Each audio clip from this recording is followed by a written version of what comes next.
The blue team for the first game, IG. The red team here, LGD have banned out Fizz as their first one, and Rek'Sai is the first ban for Invictus Gaming. There's Cassidy as well for LGD. Things underway pretty quickly here. Yeah, so Fizz is still going to be very high on that ban list. Of course, we're still at patch 4.21, so haven't seen the 5.2 changes come out. So that assassin flavor in the mid lane is going to be very powerful there. A lot of respect going on to Rookie right here, who had a great start to the season, and like a lot of his teammates, has been struggling a little bit in the last few games. Yeah, we'll see as Lissandra gets banned out there for IG as well. There's Lee Sin banned out by LGD. And Invictus Gaming going to get one more ban here as well. And it's going to be Jarvan, actually. Very strong last ban. Yeah, the two very strong jungle pressure champions have been banned out here, but there's a lot of champions available for first pick. Of course, Gnar has to be talked about. Since some very Titanic Gnar performance so far. But it's actually going to be the insta-lock on the Xerath coming out for Akon. Yeah, and Wayless, we talked about him. Fantastic mid lane player. Rookie, no slouch himself, although it's been slumping a bit recently. If there's one champion you think of when you think of Wayless, it might be this Xerath. In fact, he's almost the icon, the mascot of the LPL mid lane. Yeah, he absolutely has been picked up so much. Him and Azir have been the two staple mid lane pickups here. And although Azir's not on the ban list right now, it's not a favorable matchup for Azir, just because we've talked about it earlier today. He will struggle in that kind of against a very long-range Xerath. He'll be able to farm with impunity and then have all that late-game power right there. So maybe it's a blocker pick. It's saying, all right, I know you play Azir, Rookie. You can pick it into a bad matchup, or you can really commit to an assassin. And maybe that's the way that we'll see from Rookie. Yeah, maybe as IG go with their first two picks. Janna, very powerful support, and Imp is going to go ahead and get Sivir. Champion we've seen him play a lot, actually. It's quite a lot of success in the LPL. Yeah, so Kid's got Sivir right here. It's been kind of the Corki show for Kid. When he's looked great, it's been on that Corki. It's been about mid-game power spikes. Very similar flavor for the Sivir, of course, very fantastically strong in the mid-game. Suggests to me we're going to see the likes of Aurelion, those gap-closed champions coming out to really feed off the on the hunt. But on the LGD side, some more picks have come in, and we see some assassination flavor coming out of the jungle. Yeah, we've started seeing a bit more of this as well. That's Rumble, a very big Akon champion, and Flame's been playing it a lot as well. But Vi is slowly creeping up in a region full of really good AD carry players. Some junglers are just like, you know what, I just want to ultimate you. It's not the first Vi, of course. We saw Vi coming out from Kakao indeed, so it is Vi against Kakao. Kakao tried to shut down that Crystal Draven last week and just did not have the success. Definitely a game you should go back and watch if you have the VODs available there. But a lot of assassination potential coming down there. Akon's Rumble, though, cannot be overstated. This is a person intertwined with that champion through metas, has always had it banned against him, whether Rumble was Flavor of the Month or not. And with Rumble at the power level is at right now, Akon's Rumble is something to be feared. It really is, but IG have picked up Azir for themselves, so Rookie will pick himself into that mid lane matchup, and Pokemon has probably his most consistent champion in Maokai for his top lane, and LGD going to consider their last few picks as well. I think Imp might be the only LPL player to pick up this champion, and Kalista Leona is the LGD bottom lane. We've seen a lot of Kalista in other scenes here, so it's nice to see it again poking its head in the LPL. Such an untouched champion, untapped champion in terms of potential.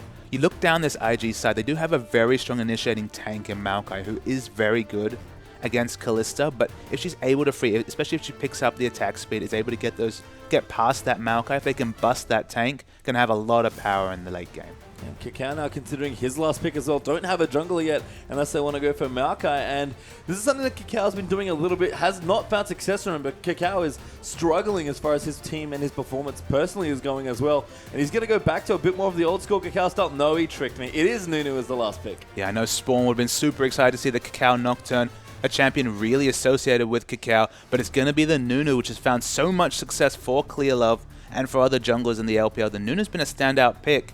And Vi, she's a good skirmish jungler, but she doesn't deal so well when she falls behind in levels, when she doesn't have that tanky stats to complement her point-and-click engage right here. So it's going to be Kakao, for once, not going to be the one to try and go for the aggressive ganking path, and more going to be focused around closing down that Vi pressure. Yeah, when we talk about Nunu kind of being not really a ganker, but an anti-ganker. He keeps control of your jungle. He keeps tabs on it well as well, so he's very good at feeding information to your team. And, you know, you can speed up carries. We've seen, I think, Jinx Nunu at some point played by EDG. You can get there aggressive with the Blood Boil, but even in this case, you know, they've got Seven for some speed up. Blood Boil supplements a little bit of that. And cutely as well, Azir's actually not too bad with the Blood Boil. And, you know, when we've seen the Nunu in the jungle, we see the double Sightstone come out. We know that it's going to be an overwatered jungle for LGD. And kind of the cute thing there is that if you know which lane Vi is going to be ganking, with that Assault and Battery, the point-and-click engage, it really commits you. It's a bit like Maokai's Twisted Advance. You're committed to going in whatever the case. So if you know what's going to happen, you can bait Vi to overextend and then get her under a turret or have the counter gank set up. So if they're really smart with the counter ganking here, and look, definitely Kakáo's a jungler that can pull that off, it could be an advantage for IG. Well, we'll see what happens, guys. We're going to get into the next game.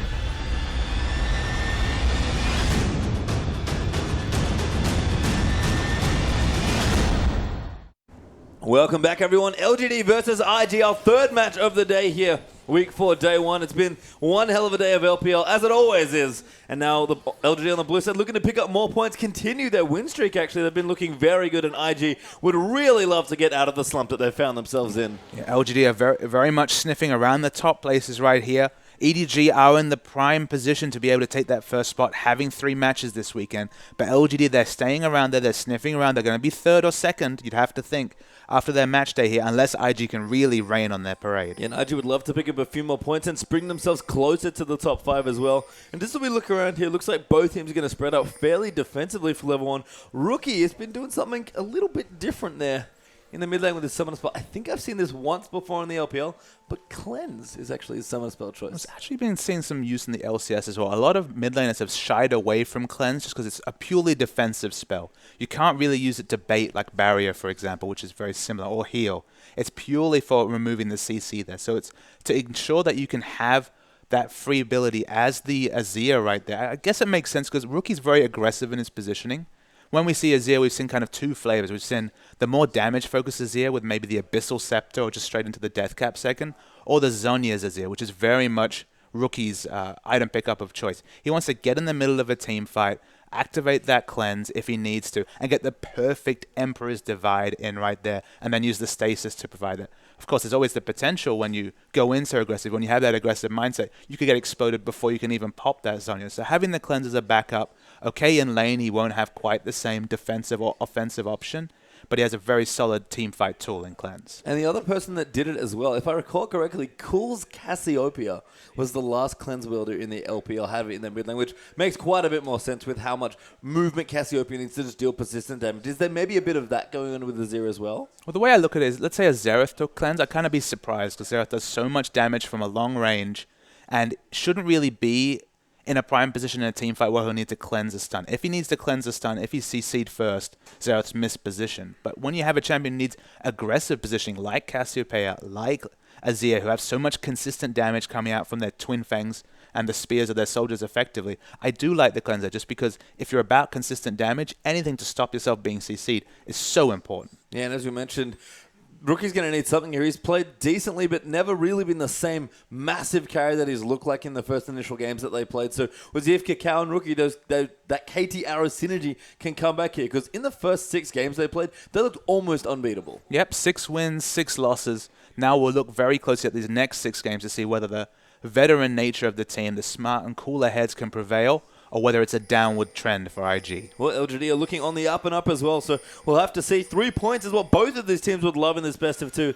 And, of course, it all starts here with Game 1, so people still spreading out here. Just going to check those entrances. Lots of trinket wards around the river, and it seems like both jungles are going to start in fairly standard place here on the same side on the left of their jungles. So Kid has gotten to bot lane very fast here. It looks like they're looking for a 2v2 lane. They do not want the lane swap right here, which makes sense to some degree. Imp and Kalista in particular just struggle in the early game in a 2v2 laning phase against Sivir, but over the course of the laning phase will eventually accelerate in power. So of course I'd imagine LGD would want to start that lane matchup with some sort of advantage. Maybe they'll get that from the Krugs though, as they're going to start with that neutral cramp. Yeah, Imp and PYL are going to walk over here, and we didn't quite touch on this. Again, it's been definitely the Whaler show for LGD in the last few matches, but Imp especially has looked great, but that is all full credit to PYL as well. His support, in fact, them together as a duo have looked like one of the best in the LPL. I guess the last time we saw Imp pull out the Kalista, he wasn't the main factor in the win. Like, we were kind of looking at that game to say, okay, Kalista in competitive play, Kalista in the LPL, what can we expect? We didn't really get too much information out right there. It felt like Imp's damage was almost supplementary, so I kind of want to see what happens when a lot of the damage is focused on Imp, a lot of the damage is focused on this Kalista. Yeah, we'll have to see here. We are going to break out into 10 lanes. Good Zenith Blade actually coming through there. We'll stun up Kid, but a good shield there by Jonna as well. Kitty, will protect Kid in the early stages. And Imp, though, getting aggressive here with PYL. Looks like a quick level 2 going to help after doing those Krugs. Yeah, getting the Krugs, having that level advantage. You see how defensively Kid and Kitty's positioning right here, they're completely denied off the minion wave, showing so much respect here. And that's a lot of damage as well. Kid actually kind of caught out. Imp going to do some good damage. Actually, maybe going to go back in. The shield, though, does come through for Kitties. But that's a big disadvantage here for Sivir. And is it just me, Papa Smithy, or a Chinese team's getting much better at punishing Sivers in lane? I think they are. I mean, it's an adaptation. We've seen so much Sivir play in the first 3 weeks of the LPL that it makes sense that everyone has been homebrewing, coming up with these thoughts of, okay, how do we deal with this Sivir in lane? We've seen so many different thoughts. We've seen Jinx in a lane salt. We've seen Jinx in a straight 2v2 in the previous series. We've seen Caitlyn, with that massive range advantage. You have a lot of options against Sivir, and if you just don't give her a free laning phase, if you don't ensure that she gets to a team fight, equal on items, and has all that utility from her ultimate, you get the rewards right there. But they've picked Sivir a lot for the comp right here. Sivir and Maokai have so much synergy that, having that frontline take, if Pokemon can get bigger, Maokai has been the champion he's shown the most skill on and the most ability to carry a game on. If Pokemon can get big and get really tanky, it's going to be difficult for Imp and LGD to blow through that frontline tank. Yeah, we popped through the mid lane for a second. Very even in CS, kind of what we expect between Rookie and Wayless. Xerath's a little low on mana, but they'll be fine just trading blows back and forth and trying to get their farm early. It looks like a quick teleport actually being burnt by Pokemon though, so might have gotten forced back, but double Doran's Ring now as he returns to lane. It looks like he used all his mana trying to push out the wave and get a very early level 4, get an advantage in lane. Now he's got his second Doran Ring right here for a bit more mana sustain, and he should still have that teleport up for the first dragon around 10 minutes. Imp is ridiculously far ahead in experience, by the way. He's done a great job of denying Kid a lot here and just poking. Now Kid finally hits level 3, but Imp is, through on the way to level 5 now, so that's a really strong advantage, and Kid isn't even leaving the lane. And this is the kind of snowball that you see in solo queue when one team takes Krugs and the enemy team misjudges the level 2 ping right there. It happened very clearly here, but Kid had to use his flash during that level 2 exchange, and then with the way the minions broke, he was completely denied off the minion wave right there. And look, it's Janna. She's not a sustained support.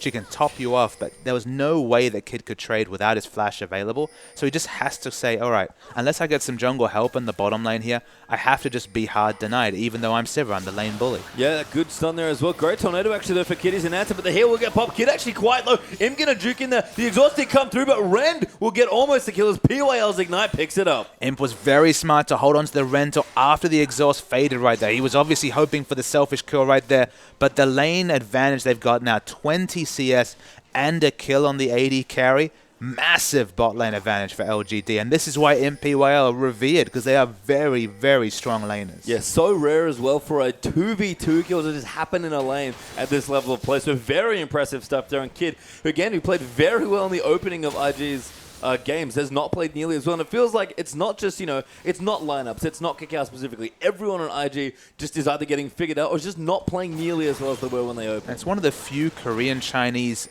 duo lanes or synergy spots we'll talk about in the LPL that really stuck out. We saw Clearlove and Deft really getting a bond on EDG. Very much the same story, but even in the same lane between Imp and PYL there. Obviously, communication not an issue whatsoever as they time their abilities perfectly in that engage. Yeah, and Akon now in the top lane as well. Bit behind on CS here to Maokai, but the double Doran's going to make things pretty breezy for Pokemon early on. But Akon CSing very well. We talk about Akon as being, the king of resourceless top laners, and he's got his favorite champion arguably here in Rumble. But I mean, Pokemon in the same token, so heavily preyed upon when EDG played IG, so completely taken out of this series in terms of repeated ganks from Clearlove and so much jungle pressure. For once, he's been actually able to lane quite happily. And in standard lane against Maokai, going against Rumble, doing just fine. Yep, mid lane as well. Slight lead there for Rookie and CS, but Wayless just kind of dodging out, trying to see if he can get some vision down. Vintage Codex is finished for both of these mid lane champions as well. As we kind of expect, Wayless and Rookie going very even here, toe-to-toe in the early stages of that lane. Lead down the bottom continues to grow for Imp, who's aggressively freezing this lane back where he can. He's 46 to 29 CS and growing now. Yeah, I believe that's the deepest spot that you could freeze away, and you can see kids just walking out to try and get the lane push going right here. It's just out of turret range, and exactly the worst spot for 500 range, no flash AD carry to be able to influence this lane. His flash is back up, but still with Janna, this is one of the few times we've seen Janna really struggle in lane. Imp going to pop the ulti. Kitties could be in trouble. Imp going to move in now as well, using that martial poise so well. The Rend is on. Kitties is down to flash, but Imp gets an easy kill. Now Kid could be in trouble, but Kakao's rotated through the heal. Has come in, and Imp's going to keep trying to auto his way out. Kakao going to pop the ulti, but it's not quite enough damage. PYL is in a lot of trouble. Imp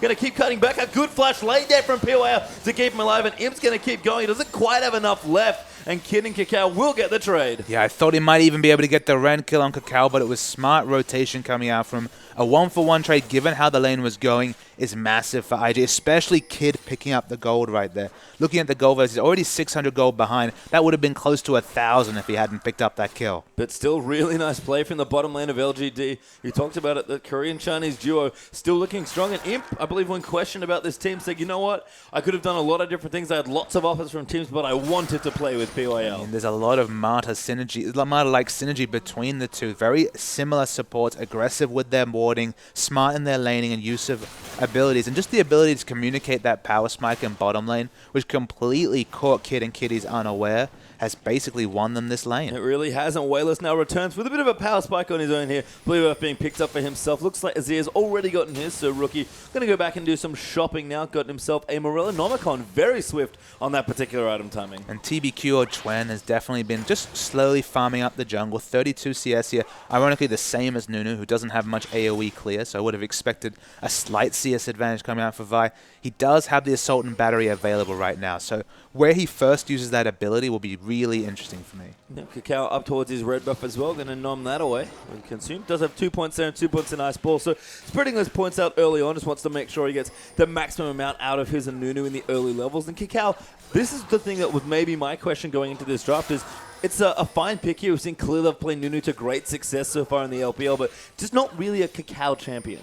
No, it doesn't have that same ganking pressure that we associate with Cacao, as we see more engagements in the bottom lane. Good trades coming in, but Imp's winning there. The Ren's going to come through as well. Flashing forward, Imp does get the Ren, but he gets exhausted. Going to jump in and try and finish it off, but Kid with a shield there. Nicely done by Kid. He's now Pokemon coming through onto Chuen, who's maybe gone a little too deep in this lane. Does Assault and Battery onto Pokemon. Does Flash as well. That might be enough. Pokemon, though, flashing for the Arcane Smash. And this teleport getting so much value. Now Kiddy's running in. There's Azir coming down as well. Rookie going to look to zone him out. There's nowhere for PYL to go. And that's going to be 3 clean kills for 0. Huge kills for IG right there, and Imp just went too far in. The exhaust from Kitties at just the right second won them that engage. Kid picked up the kill with the bouncing blade.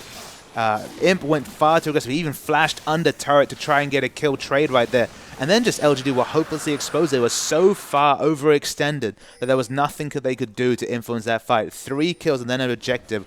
We're going to see the replay right here. There's so many Ren stacks on Kid. You can see what Imp wants to do right here. He pushes the Ren stacks. This will be definitely a kill, but the last second exhaust is masterful from Kid. He tries to flash in, but the shield negates the damage. And then Pokemon's just in a wonderful spot.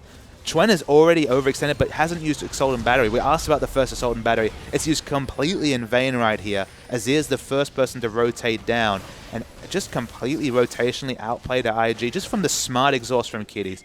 The MVP just for using a Summoner Smell, but the split-second timing was so massive in that engage. Yeah, able to save his Eddie carry, and that's a big win for IG. They're actually going to put themselves in the gold lead now and pick up 4-2 in kills, so get the kill lead there as well. It's not a big lead, to be fair, only 600 gold early on with no major objectives being taken, but from all the momentum, his Kid's actually in the top lane now with Kitties swapped up there as Akon's going to clear out the waves with Equalizer. For all the momentum that the bottom lane had for LGD, they lost a lot of that just in that trade. I think it's very easy to downplay just how massively ahead Imp and PYL were in this lane. I mean, we saw those CS advantages, 20 CS at level 3 kind of advantages. Those usually are snowballed like crazy. It's why in solo queue, whenever you see an AD carry support duo get ahead, it's so hard to wrestle it back without significant jungle pressure. In this case, it was both jungle pressure and a very smart exhaust, punishing the over-aggression from Imp, and they're reaping the rewards. They're getting them out of this lane just because of the CS disadvantage, giving Sivir an easier time to get level 6, to get farmed up. But it's a big win for IG to be even competitive in gold at this point. Yeah, and the swap from IG is kind of interesting. I think Kid with his pickaxe and actually a fairly quick Avarice Blading and double Doran's going to be very good at knocking down these minion waves. It's not quite the BF Sword power spike that we'll see, but Kallisti's going to struggle to really pressure Pokemon at his turret. You don't really have the freedom to swap your AD carry duo up top in a losing matchup very often in games, because you usually give away Dragon for doing it. But they've already taken that objective, have IG, after the failed turret dive from Imp. So they're able to swap up top with Reckless Abandon, get the free farm basically onto Kid right here. And Akon He can burn the tree in a 1v1, but in a 1v2, just going to do his best to pick up CS. So IG, strategically, made some great adaptations. Akon looking good, though, on his particular Rumble. Got those double penetration items done, so Haunting Guys plus the Sork Shoes already completed. He'll try and play safe here and just get whatever farm he can. Pokemon going to do the same. Actually, about 20 CS ahead, probably thanks in part to that fantastic teleport. But up the top, Kitty's in trouble. Good ult, though, coming through, but the smite does go down. Now, Kitty's going to get aggressed on Akon with a good ulti, but Kitty's will flash over the top, and that's going to be a good disengage from IG. Chuen probably surprised to see the flash still up, but in the mid lane, Wayless take a lot of damage. Yeah, he's in trouble. That's a good stun coming through. The damage is massive, but Rookie just pokes him through with a soldier and not enough CC for Wayless to live. He tried the all-in right there, but it did not work whatsoever. Rookie had that cleanse. It was massive in that exchange, able to cleanse the 2.5-second stun that comes out from the E right there. Picks up the kill, maybe surprised by the summon. There is always the potential to be surprised by that cleanse summon because it's so rarely picked up in both competitive and solo queue. And IG are growing their lead. They are, and it's kind of weird to me that IG have a lead in this game, but they do. It's about 800 gold now, 5-2 in kills, and up that dragon like you mentioned as well. I mean, Imp still getting farm here. Kid at 2-1-1 is still lagging a bit behind in CS. Pokemon sort of the same there as well, but Rookie's looking good. He's got a quick, needlessly large rod now done after his Morellonomicon, looking very strong. And for all the things that were going wrong, LGD's bottom lane just looks deflated after that 3-0 wipe. And there's no need to go for the emergency power spike in terms of the righteous glory from Pokemon right. He's actually able to go for the far more selfish choice, the Rod of Ages, just because look, think about how different this game would have been if that bottom lane dive had never happened. There would have been no way that you could have gone for a stacking item when Imp and PYL were snowballing so hard in the bottom. But now that they've arrested that pressure and actually have a gold lead, you can go for that item with reckless abandon right here. And once he finishes the Frozen Heart on top of this Frozen Heart on top of this Rod of Ages, going to be so hard for Imp to break through that on-the-hunt buffed Maokai in the front line. Yeah, it really is. And I don't know the exact stats, but Righteous Glory Maokais have not done that well in the LPL teams. I bet Rod of Aid is very strong, very selfish item, like you mentioned. Wayless did pick up his blue buff there as well, so he's looking a bit better here. Going to be able to AoE clear down the waves and catch up a tad on Rookie in CS, as he is behind about 10 right now. But again, Wayless not able to roam around, maybe team up with Xuen in some of the longer range ganks, or even Akon to add his ultimate to fights here. You know, Rookie hasn't either, but he got a solo kill. So as far as the mid lane's just farming go, I think IG are very happy with where this game's gotten to. It's worth knowing that although it looks like there's an item advantage for Kid because he has the BF sword up, in top lane, burning's happening. Going in. Kid is in a whole host of trouble. He doesn't have flash this time, but we'll be able to get away. Kid pops his ulti. Pokemon's porting up as well. And Kid's probably not getting the kill, and maybe Pokemon is going to go in. Do go forward, but PYL's here as well. Missing the stun there, unfortunately, but enough to zone out Kid, potentially. Akon, though, getting low there as Pokemon dives in and gives Sivir the kill. Now Rookie over the top's going to go in for PYL, and that's an easy dive coming in. Jana did go down to Rumble, but a 2-for-1 trade. IG will take it. Yeah, so much cavalry coming through for IG, right, that they were able to go for the slightly over-aggressive turret dive. Kid's in trouble here. He's doing the fancy moves to get away from the Xerath ultimate, and all this time down bottom lane. Still hasn't shopped, still sitting on about 3,000 gold is Imp, but it looks like it's going to take this turret. Yeah, top lane, Rookie actually going in again here on Azir, getting a little low. Kid well and truly out of the fight already. Wayless is rotated up, and Xuen used the ulti, was around as well. Rookie very low, has to be careful, gets stunned. Wayless does pick him off. Rookie got so greedy there. It looked like he was going to pick up the tasty kill on Xuen, but the blast from Wayless did surprising damage right there, despite being in an item hole compared to his opponent. Very nice pickup from Wayless. And a small gold lead turns back into basically an even game. Dragon up right now as it does come back through. Wayless going to pressure this top turret. Pokemon might want to go back in, but it's going to go home instead where it's safe. And Kitties and Cacao could potentially start up this Dragon here, but Akon is down here and his ulti's back up quite soon. Such a crazy seesaw game here, Patient Time. First we saw LGD with the massive advantage in bottom lane, and then the huge swing coming out to IG, but it's the aggressive turret dives on both sides. They did not need to go for such an aggressive all-in turret dive. Literally flash Tristan advancing onto two people under turret to pick up some exit kills. The answering kills and rotation from Imp was very important, and now the Infinity Edge out of just a pickaxe. We've seen a lot of attack speed-based Callista builds to just trade on the rend damage, but the right-click auto is going to be doing plenty of damage here as well. Yeah, and both the AD carries, Akon actually going to go in on Cacao, do a surprising amount of damage to Nunu, who is very tanky, both with the sights and just the fact that he has very strong base stats.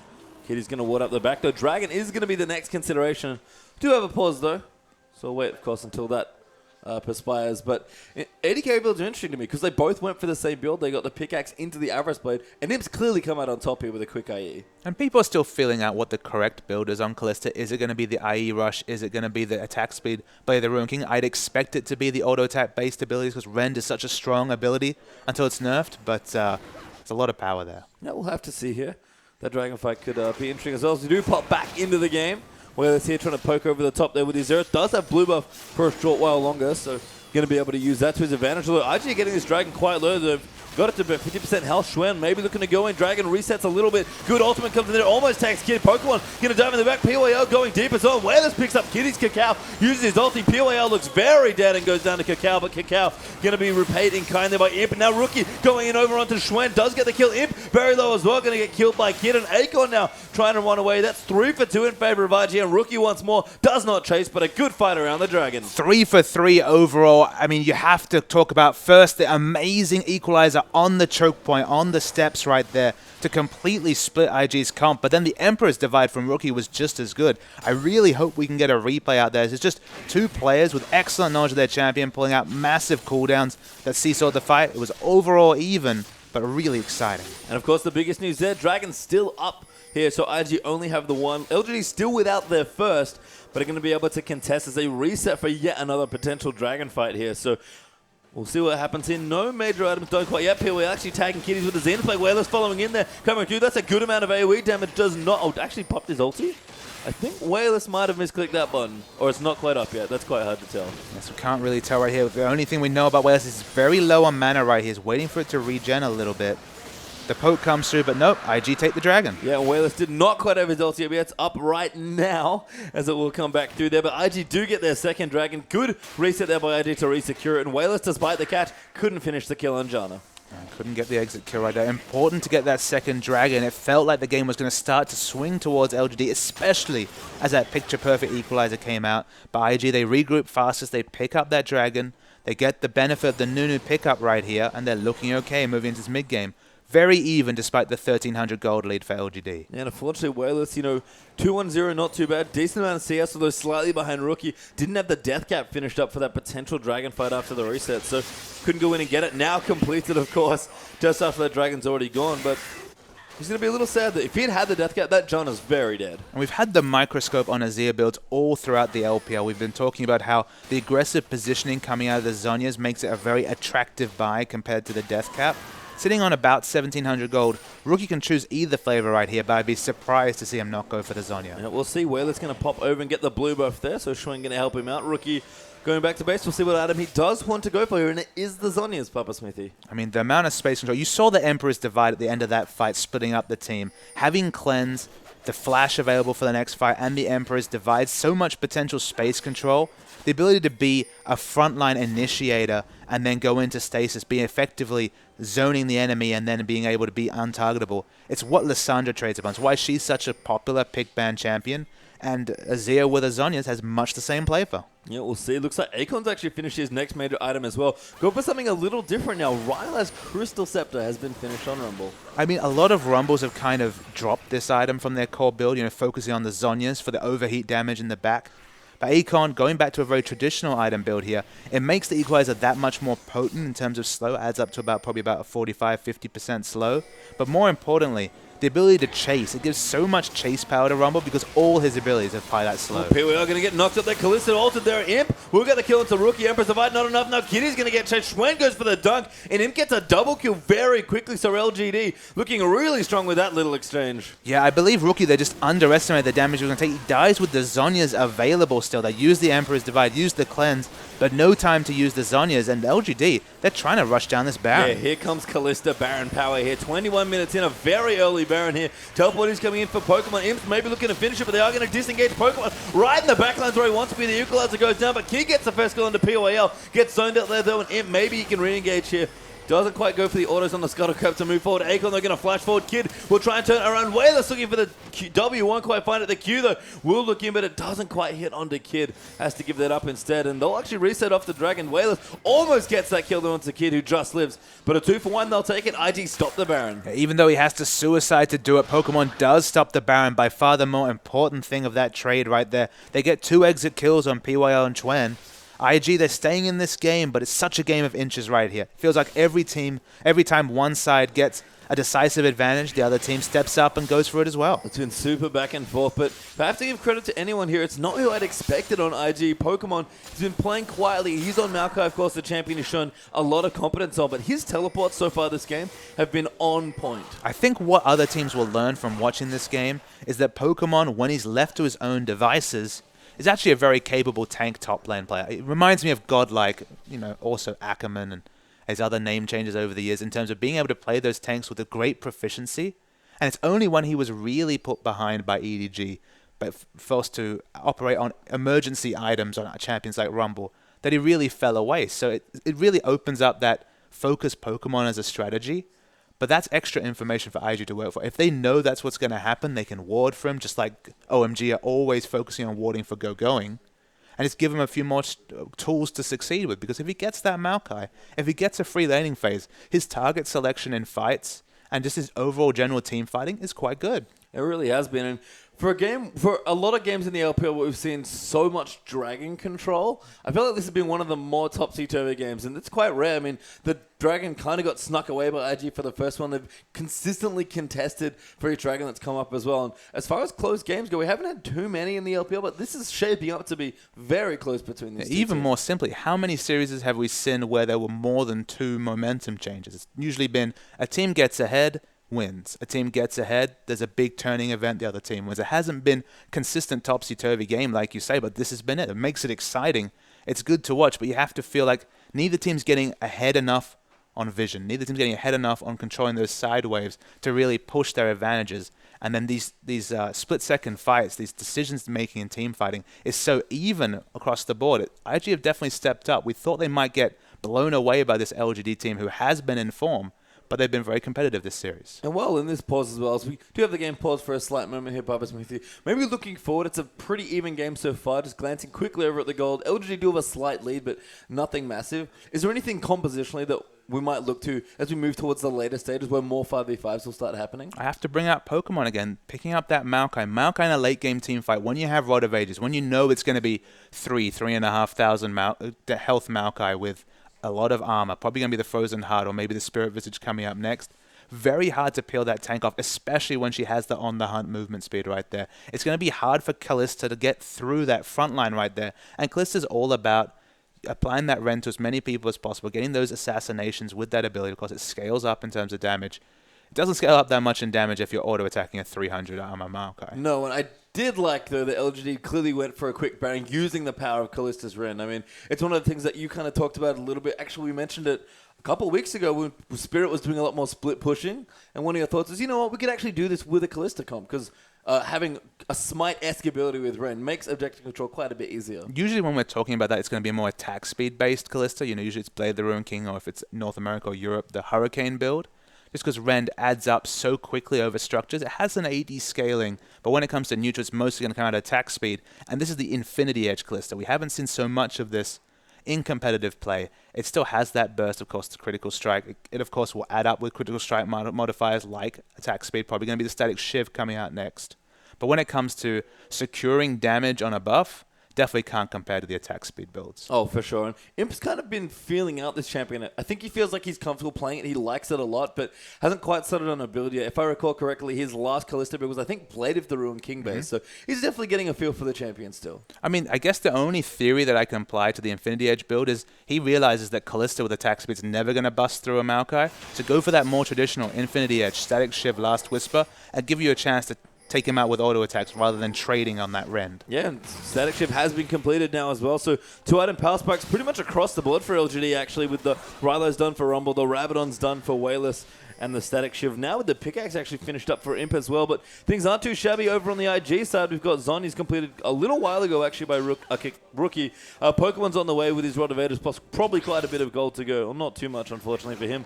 And Siva kind of getting up as well. So IG may be struggling here in the mid-game for gold. Yeah, might be struggling. I mean, there's a significant item advantage on Kallista, despite the fact that Kid really came up right here and made this game very competitive. It should be an item or more given that early laning phase, but it's sitting on almost the goal to transform this Avarice Blade into static shifts. They're doing very capably despite a horror laning phases, kid. Yeah, LGD, though, getting a lot friskier with their rotations here. Dragon back up in a minute 20. LGD still don't have one, so I'd like to get that. Of course, IG looking for their third as well for that extra movement speed, but haven't quite been able to find enough aggressive wards here. Whaler's going to move back into the mid lane and get his wave clear on as well. Rookie, though, has looked commanding on this as he actually has a pretty decent CS lead here of 30 or more as he backs off towards his turret to leave Whalers to clear them out.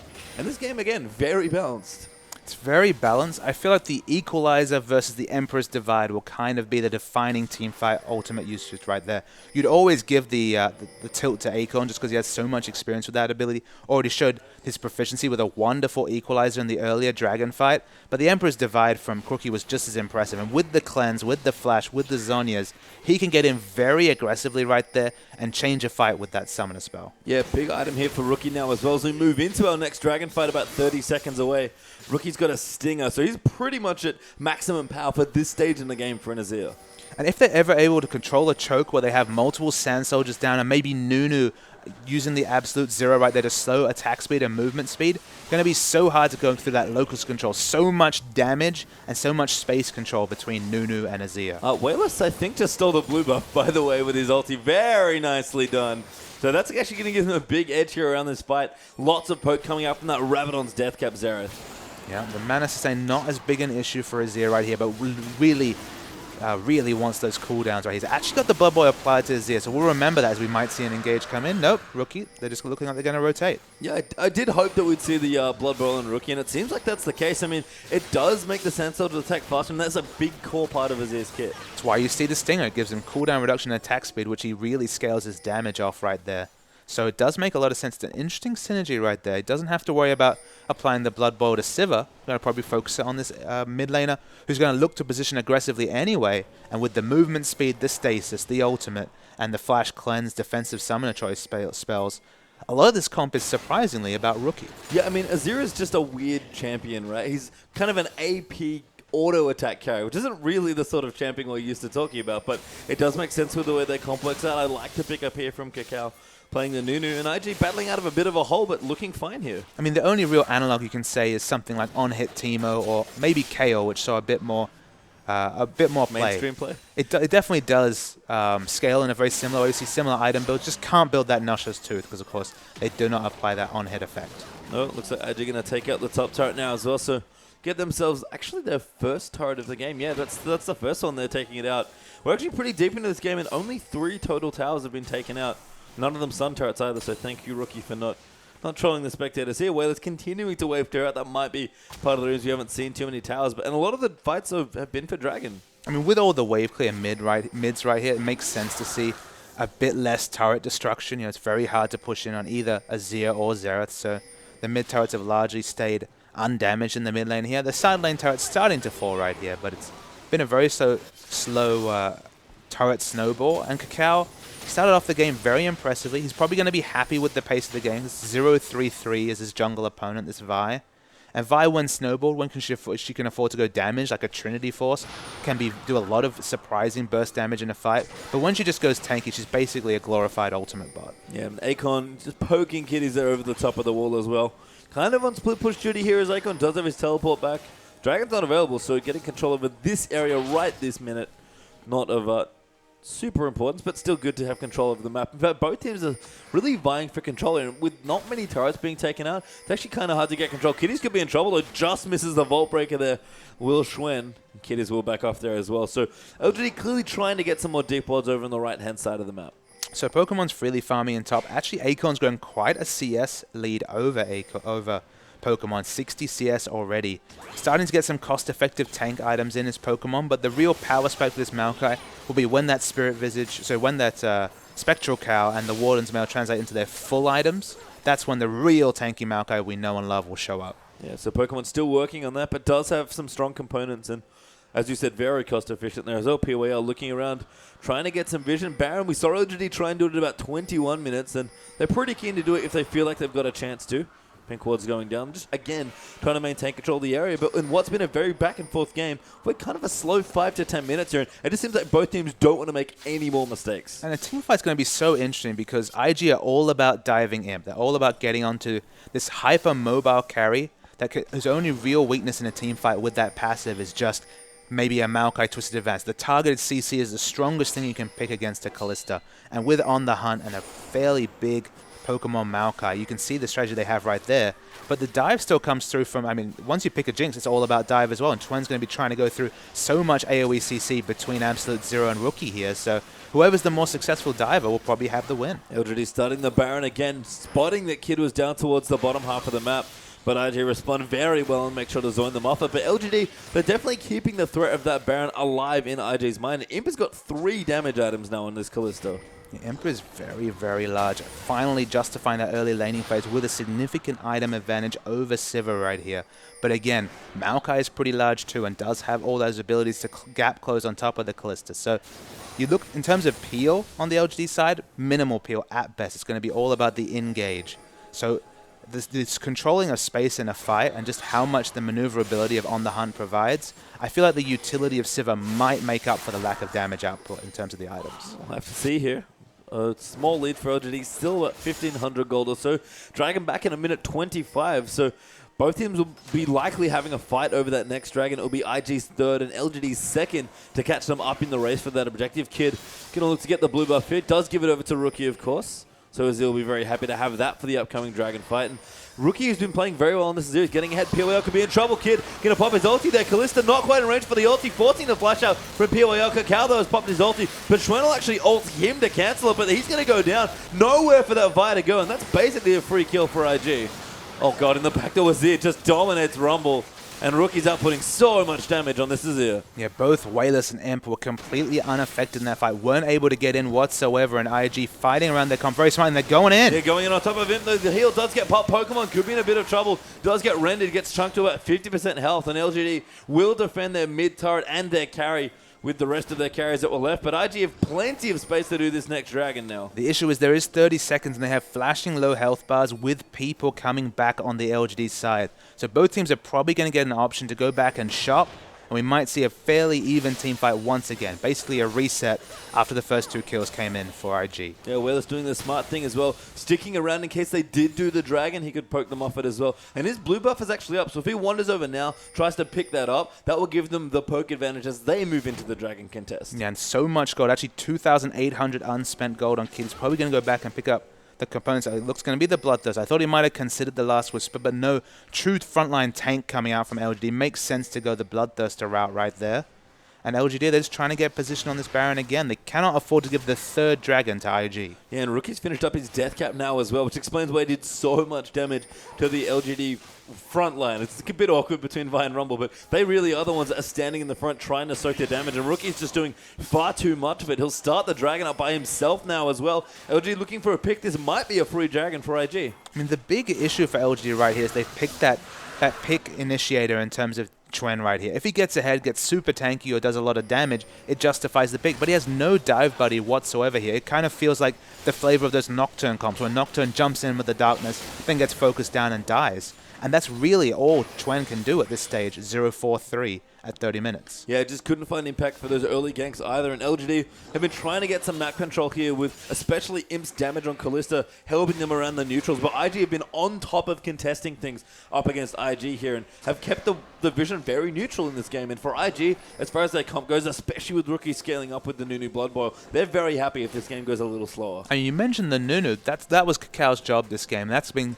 the pick of Nunu so far in the LPL is one team will pick a very high-pressure jungler, maybe even force a situation where they ban the other jungler and say, all right, we got Lee Sin, what you got? This Nunu counterpick has been coming out consistently, stifling all those aggressive rotations, and really performing his role this game is Nunu and Kakao on that Nunu. It's good to see Kakao finally step up and have a triumphant jungle performance. It's not quite the same Kakao we were expecting, perhaps, when we came into this series. We're not expecting the aggressive Elise or the Lee Sin mechanics. But maybe we'll start to see the Nunu bans come through in the LPL, just because the team that gets the Nunu seems to be getting a significant advantage. 9 times out of 10. Well, you basically said it in the draft, but Nunu just enables your team to do so much. He kind of scares the enemy jungle into not wanting to enter your jungle or really leave his own jungle. You can aggressively take camps if you want to. We see Beast from Snake do that a lot. But just in general, you get your sight stone, you're very tanky, you've got great utility, you're able to help your carry and also snowball their carries and punish them, especially the AD-based ones. Nunu just gives your team so many tools, and if your team works well with them, he's great. It almost feels like when people rediscover Java and they're like, man, this guy has so much utility, attack speed, initiation, repeat initiation. You look at Nunu's kit, 2 movement speed slows, 2 attack speed slows, so much zone control from that ultimate. And again, if you go that sights down route, you know that you're going to have so much predictable knowledge about the enemy team's movements. Why picking a Vi early here has really come to haunt LGD and Chuen in particular, because if you know Vi's around your lane, you know what to expect. You know exactly how the Assault and Battery is going to work. So if you can play around that in every lane, how's she ever going to get a successful gank off? And that question's been answered in 34 minutes. She hasn't. Yeah, that's exactly what we've seen here. As IG is still looking to get some control. Again, very happy if the game's going to play out a little bit slower. Pokemon continuing to pick up CS here as well and get tanky. He's got a Randuin's done now as well for himself. Rookie is unbelievably strong in this game at 5-2 and 3 with 340 CS. In fact, both him and Wayless have done a lot of farming here. Wayless also at 3.5 items as well, with now a Haunting Guys moved in as well. These AP carries are pretty scary, Papa Smithy. The outer turrets are still up in mid at 35 minutes. That tells you how much AoE wave clear is coming out between Wayless and Rookie right here. It's actually what slowed down the game. It's why we've seen such a long game right here. There's never been space for either team to invade and get down the wards they want, just because we're used to games with, 14-minute mid turrets, swapping the second dragon for a mid turret. But look, they're not healthy, but they're not going to be able to be pushed down anytime soon on either side. No, and the Winions get a win there for IG as well, taking out the bottom outer turret, which will be some nice standing gold for them. And the gold settles very even, actually, after that. IG playing slightly behind for the last few minutes of the game, have crept himself back up to basically dead even, and they're ahead on dragons as well. Imp, by the way, speaking of those scary AP carries, has a pretty early Banshee's Veil here as his 4th item. He does not want to get blown up by Rookie. IG need to get on top, blow up that Banshee Veil importantly, because then Maokai can use the Twisted Advantage and lock him down. If he's able to keep the Banshee Veil up, it negates the speedy Maokai pick right there. So a lot of pressure on him to be poked down by IG. Wow, doing a lot of damage even under the turret right here. Imp's starting to show that mid-game power. Yeah, Calista does a lot of damage, especially if she's free hitting.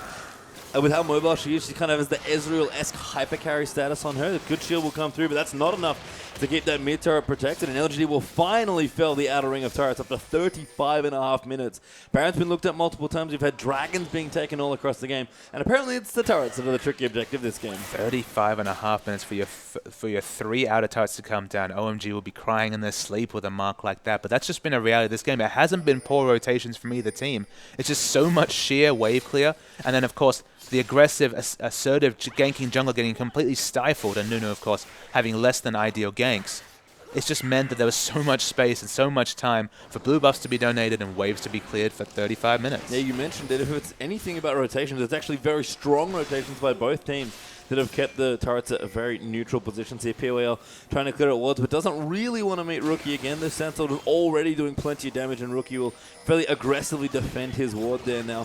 Actually got a Negatron cloak, maybe looking for the Abyssal as his next item, which would really make Rookie's, carry-esque Azir build, especially with the Nunu in support, just that much stronger. And having those off tanks with magic damage scaling and Nunu and Maokai will make them do respectable damage. I have to think with the game dragging out so long, I fancy IG's comp just because Maokai and Nunu in the middle of a fight are going to be so strong, and Rookie, he's the person who's the strongest on his team right there. Even though Siva's been about half an item behind the whole game through, this is a massive Azir with so many options between the cleanse, the Zhonyas. He's going to be the Blood Bowl target as well. It's Rookie's game to carry. It absolutely is, and he's been looking great so far, keeping up a massive clip on CS right now. 380 at 37 minutes with just an unbelievable amount of items, dragging up in 10 seconds now as well. And I think LGD realized they have to do something, which I think is why Leona currently has the parts of a Righteous Glory in her inventory. Absolutely. The point-and-click initiation from the Vi is not working, so if it gets late enough that PYL can be that secondary initiator on Leona, That's what they really need to get these fights going. Next Dragon fight up, though. Akon's ready to go, level 16 for himself as well, but the Dragon's already pulled out by IG. It's going down very quickly here, and the spike goes in, but Cacao, who is securing now, Akon going in, but Rookie with a good ulti, and Pokemon all in the back line there, just soaking up damage. Kid, though, almost getting Chanta, trying to dodge his zero ultimates. Pokemon going to go down for the first kill there, and now Cacao going in. PWL actually knocks up the next person after Callisto, and Kid's going to get 1v1. No, actually kills and gets the trade there. A double kill for Sivir, and a 4 for 3. A bloodbath around the Dragon. A complete bloodbath after a wonderful ultimate from Akon, burning on 4 members from that fight. I thought that would be the difference, but IG's team fighting comp started to step up right there, stymied the flow after the first kills came down, and it ended up being very, very even, and importantly, IG did take that Dragon. And it's nice to see IG actually team fighting as we do have a replay. So it's a very long fight here. Look at this equalizer on 4 members, but the Emperor's Divide keeps Akon from overheating in the backline. A lot of space control between Twen and PYL. But in the backline right here, we see Kid is able to get free hits, able to pick up PYL in the backline, get damage, and Rookie is controlling a lot of space, but Wayless that whole time. The issue here for Pokemon in specific is, do you focus on that immovable Xerath, or do you focus on the hyper mobility of that Kalista? I guess the question is, you want to burst Kalista instantly and then be able to switch targets onto Xerath. Neither of those things happen, and that's why they didn't get the impact of the super farmed Maokai. Yeah, and after that, Imp and Kid kind of ran into each other and just exploded most of the rest of the teams with Damager as well. So kind of another reset there. Dragon did go over to IG, though, so they'll pick up their 4th Dragon of the game, actually. So looking good there. That 5th Dragon might be the breaker that they need to really punch through and win this game. And LGD now have to very strictly defend that. They only have their 1st Dragon. Yeah, we haven't seen a Baron buff come down at 39 minutes here. There's never just been a decisive win. It's never been 4 for 0, 4 for 1, 5 for 0. It's been very even trades. And so far, IG's neutral control, afforded by all this movement by Cacao and Nunu, has been the really big advantage for them here. It's not reflected in the gold, but to be 1 stack away from that 5th Dragon where regardless of team comp, you get so much power.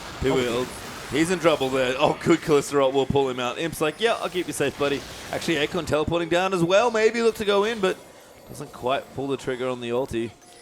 They have a lot more strategic options to IG right now. They have the teleport advantage. You've got minion waves pushing in bot and tops. They need to rotate and push out their waves. We've talked about the importance of that side wave control in previous series today. None more different right here. I'd like to see Maokai start to move towards bottom, but you know LGD are going to want to keep up the aggressive posturing. They may not be looking for a fight, but they don't want to let Maokai split push bottom. No, not at all. On this side, it's especially important when the game gets later as well. You know, team fights are much harder. You want to stay grouped more and more often because you need to have strength in numbers and be together. But if one of your turrets is getting pushed down by a big stack of powerful minions, game gets a lot harder. Very interesting to see Wayless commit to poke right here with the Liandry's Torment pickup right here. Has a lot of magic penetration available through his items. He's looking for that first Q or that first ultimate to really start ticking down on kind of the short-range champions. Look at IG's lineup. Rookie and the Azir and Sivir are both quite short-range carries. Although when you have your Sand Soldiers out, you can attack from range. You're best in that kind of medium to short-range damage area. And Wayless going to try and just trade on the advantage of the champion he's picked and try and poke out to ensure that when they start a fight, it's going to be at 70% health on the IG side, not full health. Yeah, and having a game that's now gone 41 minutes in with a very even gold values, people are very powered up here. So items across the board for both teams here. And still, as you said, Papa, not a definitive win yet in either of these situations. So we'll see which team can break first. I mean, Pokemon's down the bottom doing his job now, still pushing down towards the bottom side of the map. It's getting really, really tanky on this Maokai. It's very difficult to beat a 4-item Maokai. He's close to his Thornmail, you'd have to think will be the last item here. I don't see how Callisto can break through, even going for a far more traditional AD carry build here as Imp. We'll have to see. I mean, Imp's basically done as far as build goes. Even got his boots enchanted as well. LGD going to start up Baron yet again, and it's going to drop very quickly, but maybe not quick enough here. The ult's already been popped there by Sivir. Kitties are going to go in. Akon trying to run defense there. Does have the zombies going and will get popped. He gets exhausted. The Baron actually goes over to LGD, but Akon's going to fall first. Cacao in the back does go down to Callisto, and now we'll fight the 4v4. PWL does get ulted in, knocks up Rookie in the back, but there's just damage coming through. Wayless off the side trying to poke around as well. Kid's going to come in there, but a good knockback from Kitties is going to secure that kill. kill onto Imp, and now Whaler's going to fight all alone, and even if he gets away, which is going to be pretty tricky here with a nice low and a good knock up there coming for Kitties, it's going to be very hard for LGD to fight back. Yeah, Pokemon got into the backline finally that time, and that's the difference in these fights. We see Whalers is trying to get the trade kill, can't do it as Rookie goes in aggressively and picks up that last kill. IG don't pick up the Baron, but with only a minute till Dragon's up, they need to go back, shop, get those wards around, get as much exclusive vision around this Dragon as possible, because they've cancelled out the Baron buff. Nobody's going to be wearing that buff. They've got the gold, but this 5th Dragon buff could be the turning point for Invictus Gaming. Yeah, Pokemon going to run back to base and pick up whatever gold he can spend now as well. Poor Cacao, dead in the Baron pit for a short while. He'll be back soon, though, ready to secure that 5th Dragon for IG, which is just so crucial. Kitty's actually speeding along. Banner of Command has been completed by Jana. I mean, the IG special, the Banner of Command right here. We know what potential the Banner of Command has for Invictus Gaming when we saw the world's tankiest siege minion poking down the base right there. A Kitty special, but a lot of fun in that item. I think we honestly see this a lot as well, because Kid plays a lot of Sivir, and a lot of the IG comps seem to have trouble sieging towers effectively. So having the Baron buff help you is pretty good. The Baron buffed siege minion with Banner of Command. We know the power there, Pastry Time. It's very strong here. As Kitties will clean out the wards in the back of Dragon. LGD must contest this Dragon. Imp's actually spending time taking down red buff. IG could freely DPS it down, but Kid is only just grouped. Will they actually be able to take this 5th Baron? Wayless is very far away as well.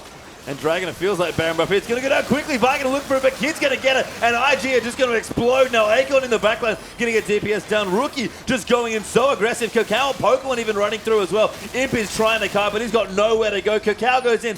There's the triple kill actually coming through for Rookie. Can he make it a quadra? Does do so there. And that's a 5-0-5 for IG. Massive work by Azir on the scoreboard, but again, it's Pokemon all over the backline right there, activating that ultimate, and so tanky. You never let a Maokai get to 4 items, and if you do, you pay the price right here. The 5th Dragon buff comes in. This could be the finishing of the game. I mean, there's so much damage here, and the death time is so long. IG just going to stroll through this base and destroy it. Rookie does an unbelievable amount of damage just with a rise on the top of the turrets. And Kid's no slouch either here with Blood Boil Nunu there as well. Invictus Gaming, one big fight, and they're going to take their first game in quite a while. And what a way to do it as well. Just a massive win for Invictus Gaming right there, and a massive confidence booster for Pokemon after being so preyed upon the last series. Both Pokemon and Cacao stepping up and playing their roles. It wasn't the carry champions. It didn't even need to be the damage champions.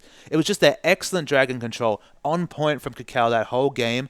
And then Pokemon, man, once he hit 4 items, never can kill that tree. We're going to see a replay coming out here just to get a feel for what was happening in that game. Probably going to be one of the late game team fights. We're 43 minutes in here, so we'll roll the tape. This is for the 5th Dragon buff. This is the last big fight right here. Imp took a long time to get grouped right here. He's finally grouped at this point, but they're able to freely DPS down. It actually goes to Sivir. The smite isn't enough right here, but you watch Pokemon in the backline right here. He's just running straight at Imp, and there's nothing he can do. He's doing respectable damage, but Cacao and Pokemon in the front line, completely new to any sort of hopes that Imp might have in terms of mobility. Xerath basically gets exploded by Rookie at the end there. The quadra kill is massive, but you let a Maokai get the tankiness, and it gets big. All right, guys, we're going to wrap it up just for now. Game 2 is coming up very quickly. Nope. Apologies. So as we move through again, apologies about that, of course. Good match there coming out, as we did see from IG. It's going to be very good for them to get a win. Pokemon played really well, actually. I think that was the surprising thing for me. I mean, the Rookie Nunu Azir combo was really awesome to watch. But for me, it's just Pokemon actually having a very strong game on Maokai. It was a lot of snowball, though, Page Time. Like a lot of, I mean, again, this is a game with Nunu. I've got the terrible puns going all the time, but a lot of snowball came out in the mid-game just from smart decisions from Cacao. If you watch the previous series, Cacao was very behind against his jungle opponents the last 3 series they've played. This game, he picked the Nunu. He responded to all the threats from Vi. The wards went down, and Chuen literally, we hardly cast his name that game, except to point out that he really couldn't do anything in a fight. Yeah, with that, we're going to go to an actual break this time around, but don't get anywhere. LGD versus IG Game 2 is coming.